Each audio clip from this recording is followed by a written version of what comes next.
I just moved in, and the college girl across the hall reported me to the police, claiming I was stalking her out of twisted obsession and peeping on her while she showered. When the police showed up at my door, she was crying her eyes out, pointing her finger right at my nose and screaming, "Pervert! You've been using binoculars to spy on me every night! You even posted my photos online! I saw you! Those disgusting leering eyes of yours make me sick!" The neighbors around us started pointing and whispering. Some even shoved me, calling me the scum of society. This creep should be chemically castrated. He looks so normal on the outside, but he's actually a peeping Tom. Facing their accusations, I removed the sunglasses from my face, revealing two deeply sunken, empty eye sockets. "Officer, tell me, how exactly does a blind man peep on anyone?" My voice wasn't loud, but it pierced through the chaotic air in that room like an awl. The neighbors who had just been shoving and cursing at me froze mid-motion. The middle-aged woman who'd been leading the charge stood there with her hand still raised in mid-air, forgetting to lower it. Every pair of eyes in the room locked onto my face, or more precisely, onto the two hollow, eyeball-less cavities where my eyes should have been. These were the permanent marks left on me 3 years ago, in a fire. The lead officer was experienced. His name was William. He froze for a moment, then furrowed his brow, his tone thick with impatience. "Don't lie to us. Whether you're really blind or not, we'll find out at the hospital." The girl across the hall, Mia Lee, paused her crying for a beat, then burst into even shriller sobs. "He's lying. He's just trying to get away with it. There's no way he can't see. He stands by his window watching me every night. Those eyes, those eyes." She seemed to want to describe my eyes, but the sight of my empty sockets scared her speechless. She just pointed at me, trembling all over. "Disgusting! This is so disgusting!" Her outburst stirred up the neighbors again. "Right! He must be faking it! These days, criminals will do anything. He'd even claim to be blind just to escape punishment." A young man even stepped forward indignantly, trying to grab me by the collar. "You scum! I'm going to teach you a lesson today." The police officer blocked him. "What are you doing? Everyone stay back. The police will handle this." He turned to me, his eyes still full of suspicion and disgust. "You're coming with us."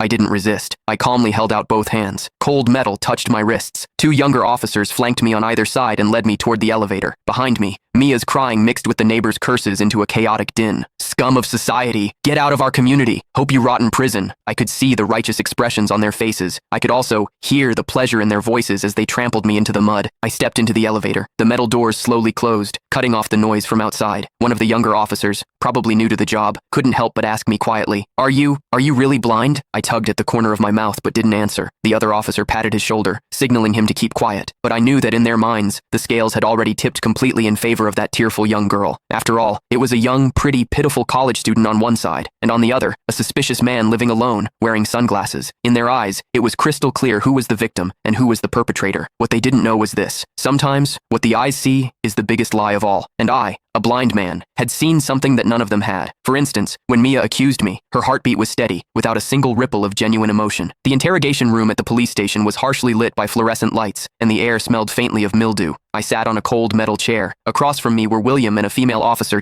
Click the link in my bio to get the full story for free.